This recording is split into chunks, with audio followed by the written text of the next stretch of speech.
गुहागर चिपळूण विजापूर मार्गावरील बागल तालुक्यात शृंगारतळी येथे टेम्पोचा भीषण अपघात घडला आहे। या घटनेत 2 महिला कामगारांचा जागीच मृत्यू झाला, तर गाडीतील अन्य पुरुष कामगार थोडक्यात बचावले। या घटनेनंतर रस्त्यावर काही काळ वाहतूक कोंडी निर्माण झाली होती। या घटनेचा अधिक तपास पोलीस करत आहेत।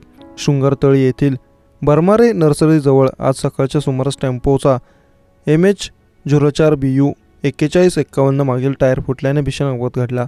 यात 2 महिला जागीच ठार झाल्या आहेत। या महिला कामगार इतर कामगारांसह खेरडी चिपळूणहून गुहागरकडे स्लॅब टाकण्यासाठी निघाल्या होत्या, पण वाटेतच ही घटना घडली आहे। सदर गाडीमध्ये चालकासह 11 कामगार बसले होते, ज्यामध्ये 3 महिला होत्या। हा अपघात एवढा भीषण होता की गुहागरच्या दिशेने निघालेली गाडी उलट दिशेला रस्त्यावरच पलटी झाली। अपघात घडताच गाडीतील पुरुष मंडळींनी लगेच उड्या मारल्या, मात्र महिला गाडीमध्येच अडकून पडल्या। या महिलांच्या अंगावर टेम्पोची मिक्सर ही मशीन पडल्याने त्यांचा जागेवर संत झाला। पार्वती विठ्ठल मानसुंगी पाटील वय वर्ष 47 व कविता गंगाराम राठोड वय वर्ष 30 अशी अपघातात मृत्यू झालेल्या महिलांची नावे आहेत। गुहागर पोलीस पुढील कारवाई करत आहेत।